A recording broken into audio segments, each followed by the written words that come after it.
अरे मेरे भारत के 85 मूल निवासी मेरे साथियों, काफी दिनों के बाद गीत मेरी जा रही है, तो पहला संदेश तो मैं आपको देना चाहता हूं। मेरे चैनल को हैंग कर लिया गया, इस वजह से मेरी गीत नहीं जा पा रही है। दूसरा चैनल बनाया हूं, मूल निवासी बहुजनवासी चैनल। इस चैनल पर ये गीत जा रही है और इतना सब्सक्राइब करिएगा कि मेरी विचारधारा को और मेरी बात को दबाने वाले उन कुत्तों को पता चल जाना चाहिए कि चैनल हैंग करके किसी के विचारधारा को इस भारत देश में कोई दफन नहीं कर सकता।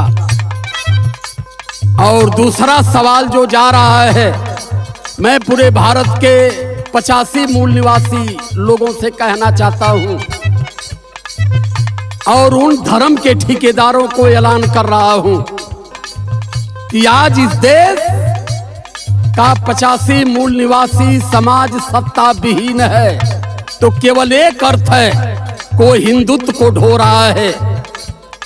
और हिंदुत्व और हिंदू ये दोनों इस देश के 85 मूल निवासी समाज को गुलाम बनाए रखने का सबसे बड़ा यंत्र है। इसलिए मैं ऐलान कर रहा हूं कि जब तक हिंदू धर्म का प्रत्याग नहीं करोगे, अपने आप को सच्चा धर्म समझने का प्रयास नहीं करोगे, कभी भारत का शासक नहीं बन सकते। यहां तमाम मदारी, चोर, उचक्के लुचक्के आकर के गोबर पुजवा के पैसा ले रहे हैं और तुम गोबर पर तुम्हारी आस्था है और उनकी आस्था भारत की कुर्सी पर है। हजारों लाखों करोड़ रुपया इनके नाथ हित लेकर के विदेश चले गए, उनका कर्जा इन्होंने माफ कर दिया, महंगाई भारत के 85 मूल निवासियों पर लाद दिया। और जब किसानों का कर्ज माफ करना हुआ, जिसका 50,000 था, ये मदारी घंटा बजाने वाले उसका माफ कर रहे हैं 3,000। बड़ी विषमता है, इसलिए चैलेंज कर रहा हूं कि अगर इंसान बनना है तो भारत की सच्ची संस्कृति और भारत के सच्चे इतिहास को जानने का प्रयास करो, अन्यथा वोट तुम्हें मिलने वाला नहीं है, केवल भीड़ मिल सकती है। क्योंकि वोट जो आ रहा है वो विदेश से आ रहा है। विदेश से आने का मतलब कि जो ईवीएम आई है, जहां ईवीएम बनी है वहां बैलेट पेपर पर वोट होता है। लेकिन क्या बीमारी है भारत की कि यहाँ ईवीएम ला करके बैलेट पेपर से वोट कराने में ये डर रहे हैं। इस चीज को भारत का मूल निवासी तब समझ पाएगा कि जब गोबर और गौमूत्र से अपनी आस्था को खत्म करेगा। और ये आस्था कब खत्म होगी? जब तुम हिंदू के मकर जाल से बाहर निकलोगे। लाइन हमारी जा रही है और एक बार पुनः फिर कह रहा हूं कि ये गीत मेरे चैनल पर, नए चैनल पर पहली बार जा रही है। पूरे भारत के लोगों को कह रहा हूं, अपने भीम आर्मी, अपने बाम से और जितने भी मेरे अनुयायी हैं सभी लोगों से कह रहा हूं कि इस चैनल को इतना सब्सक्राइब करिएगा कि उसको पता चल जाना चाहिए कि अध्यक्ष जी की बात चैनल हैंग करके नहीं कोई दबा सकता। भारत के 85 मूल निवासी बहुजन समाज के लिए संदेश है मेरा, छोड़ा ये बहुजन तू हिंदू धर्मवा,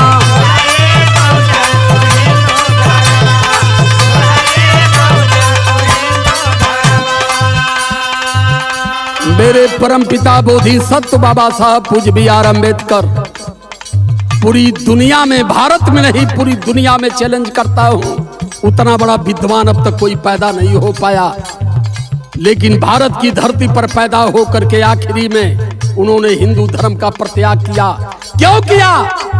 जो देश का सबसे बड़ा पढ़ा लिखा व्यक्ति हो, केवल यही देख ले कि 9 भाषाओं का ज्ञाता, 32 डिग्री प्राप्त करने वाला व्यक्ति हिंदू धर्म का परित्याग क्यों किया? बस इसी पर अध्ययन कर लेना, मेरी बातों पर बहुत गौर करने की जरूरत नहीं है। इसलिए कह रहा हूं कि जब तक हिंदू धर्म का प्रत्याग पूरे भारत के 85 मूल निवासी नहीं करेंगे, तब तक शासक कौम बनने वाले धरती पर नहीं है। चाहे काम कितना कर लो, नहीं बन पाओगे। एक मंत्र बता रहा हूं। क्या मंत्र है? अरे छोड़ा ये बहुजंतु हिंदू धर्मवा,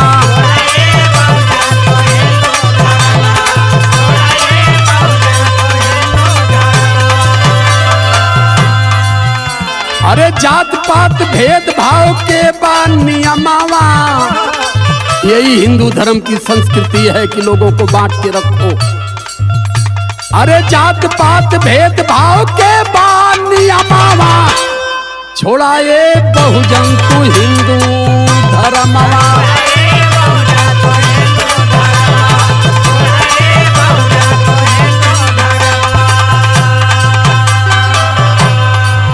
हिंदू धर्म को पैदा करने वाले और भारत के 85 मूल निवासी उनको पूजने वाली मेरी बात को सुनो। और पूरे भारत के शंकराचार्यों को मैं ऐलान करता हूं, जो हिंदू धर्म के सबसे बड़े ठेकेदार हैं, जो हिंदू धर्म में हमें लाए, आकर के डिबेट करें, चाहे जिस चैनल पर उनकी इच्छा हो। पहली लाइन मेरी जा रही है, क्या है? बन के ठेकेदार सब कर पंडित ज्ञानी, अच्छा मूर्ख बनावा ये बहुजन।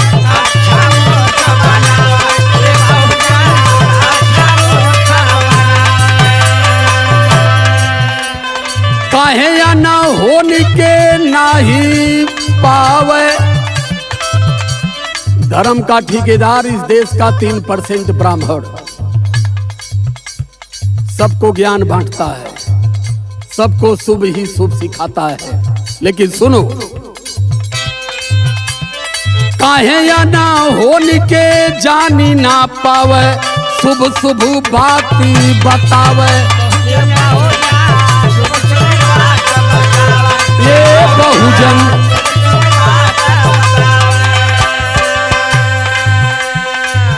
जो अपने आप को ब्रह्मा का नाती साबित करता है, मैं ब्रह्मा का नाती हूं, ब्रह्मा का पोता हूं, ब्रह्मा के मुंह के द्वारा मैं पैदा हूं।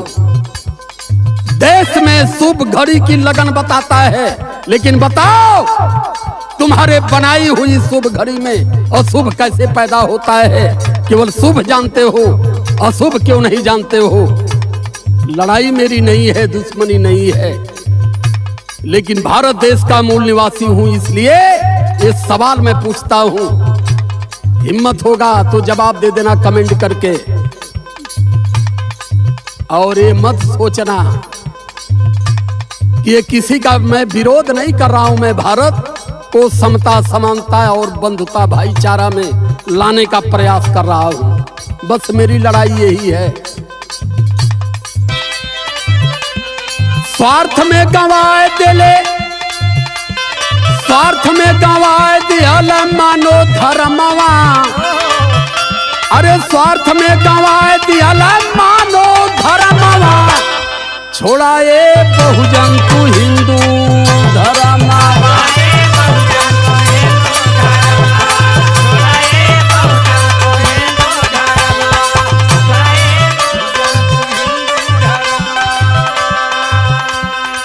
स्वार्थ में गंवाए देहल मानो कर्मवा।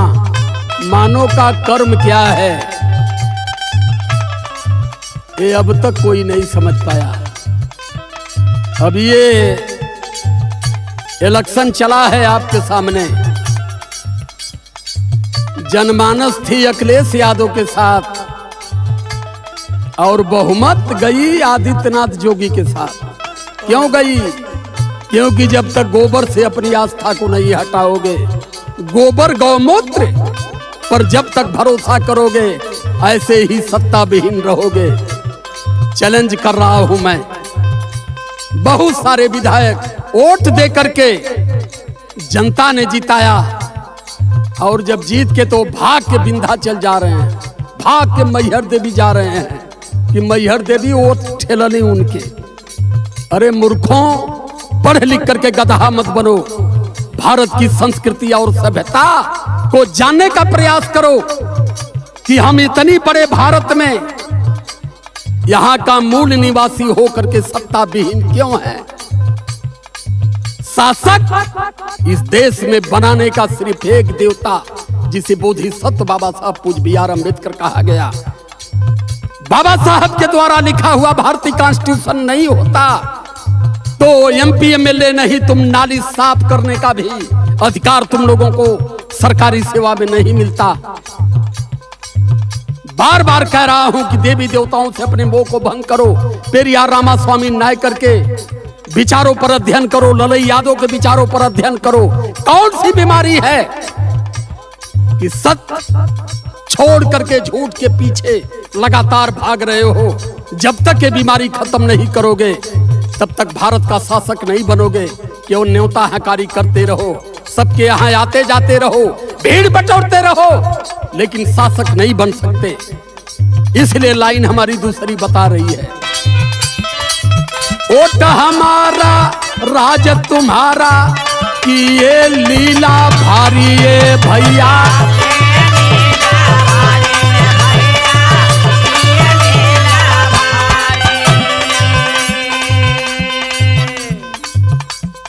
ओट हमारा राज तुम्हारा कि ये लीला ऐसा। पढ़ लिख के हम बहुजन भाई अभी गंवार के जैसा।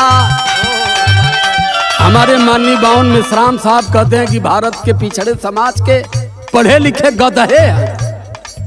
अब मुझे समझ में मेरे आ रहा है कि हमारे माननीय बावन मिश्राम साहब इस बात को क्यों कहते हैं। आज तक यहाँ का पढ़ा लिखा नहीं समझ पाया। धरती से 13 गुने बड़े सूरज को रात का जन्मा बंदर सुबह में घोट करके 6 महीना बैठा था। और इस देश का पढ़ा लिखा पशु के समान 4 बजे नहा करके पंडित जी बता दिए कि शनिचर अणस गईला, तो शनिचर के निकारा खाती पड़ा था कि बाल समय रवि भग चलियो कभी तीनों लोक भयो हथियारो। अरे मूर्खो, पढ़े लिखे अगर हो तो थोड़ा सा दिमाग लगाओ।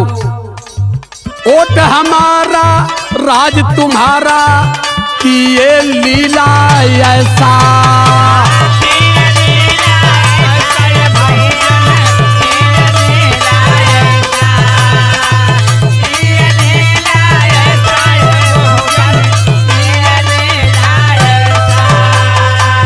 ऐसा लीला क्यों हुआ? पढ़ लिख के हम बहुजन भाई अभी गंवार के जैसा। ये बहुजन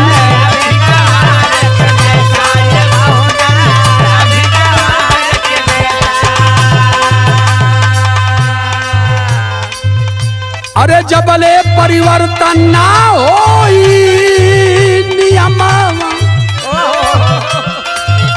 जब तक मन विचार संस्कृति और संस्कार को सही रूप में नहीं जान पाओगे तब तक भारत का शासक बनना 3% के सामने, जिसे भारत में गांव का प्रधान बनने की हैसियत नहीं है। देश के प्राइम मिनिस्टर को सुनिश्चित करता कि इस बार देश का PM कौन होगा। क्या है ये? हमारी कमजोरी ना समझी। पढ़ लिख करके हम गोबर पर गौमूत्र पर भरोसा कर रहे हैं, हम मूर्ति पर भरोसा कर रहे हैं, लेकिन उन महापुरुषों ने जो अपने त्याग और बलिदान के बल पर हमें अधिकार दे दिया, हम उनका स्मरण नहीं कर रहे हैं। तो यह स्मरण करो, सत्य को जानने का प्रयास करो। पशुओं की तरह डी बाबा हम गांव का रक्षा करत हो तो जाके घी का पूरी चढ़त हो दी के हलुआ में घी डाल के छौंका के काली माई के चढ़त हो, ओके भी कुकुर खात हो वही पर मुततो हम। पशु भी जानता है कि इन मूर्तियों में, इन पत्थरों में कोई हैसियत नहीं है। लेकिन इंसान होकर के, पढ़ लिख करके, ब्राह्मणवादी मानसिकता को लेकर के गुलाम बन करके वहां तुम अपना भविष्य खोज रहे हो। लेकिन जिन महापुरुषों ने इस हैसियत में खड़ा किया, इन महापुरुषों को अब तक जानने का प्रयास नहीं कर रहे हो। जय राम जी की। अब मुंह से कुछ गलत निकल जाए, सब कहे कि तू घूम घूम गरियावत बा। राम की क्या भूमिका है देश में बताओ।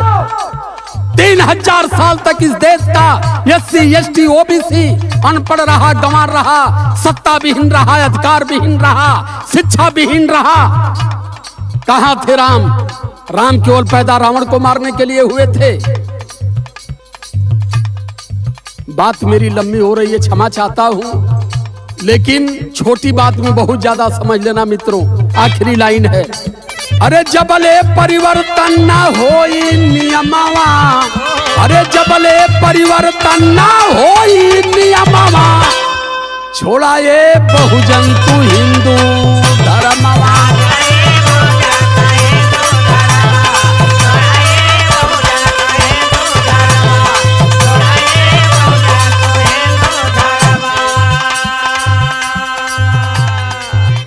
आखिरी लाइन है, आदर सम्मान करता हूं मैं उस भावना का।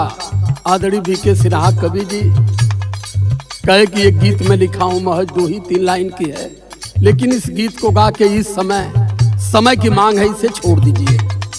आज यही लिख करके भेजे हैं, मैं गा भी रहा हूं। क्या कहना है? BK सिन्हा छोटू संतोष समझावे। BK सिन्हा कहते हैं कि छोटू, संतोष, सौरभ, हमारे दुर्विजय और हमारे राजेश भैया घूम घूम करके सभी लोगों को समझा रहे हैं, तो इनकी बातों पर स्मरण करो। मूर्खों की तरह कथा वार्ता बहुत दिन तक झूठ नारायण सत्य नारायण कर चुके, थोड़ा असली नारायण को भी जानो। BK सिन्हा छोटू संतोष समझावे, सबके ही है बतावा ये बहुजन।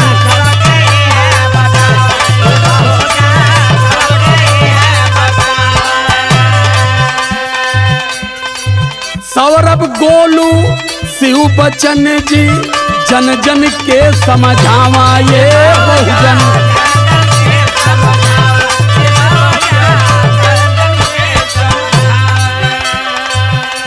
अरे राजकुमार का वाला मिशन तरनवा। पूरे भारत के लोगों को एक बात मैं कहना केवल चाहता हूं कि बाबा साहब का मिशन क्या था। मिशनवादी बनने से, मिशन गायक बनने से काम नहीं चलेगा। पहले जानना पड़ेगा कि बाबा साहब का मिशन क्या था और उस मिशन को हम फॉलो कितना करते हैं, हम उसको मानते कितना है। पहले इस चीज पर अध्ययन करना। क्या है? अरे गाँव राजकुमार आई मिशन तरनवा, छोड़ा ये बहुजन अब हिंदू धर्मवा। छोड़ा ये बहुजन तू हिंदू, छोड़ा ये बहुजन तू, छोड़ा ये बहुजन तू हिंदू, छोड़ा ये बहुजन तू हिंदू। सादर जय भीम, नमो बुद्धाय, जय भारत, जय संविधान।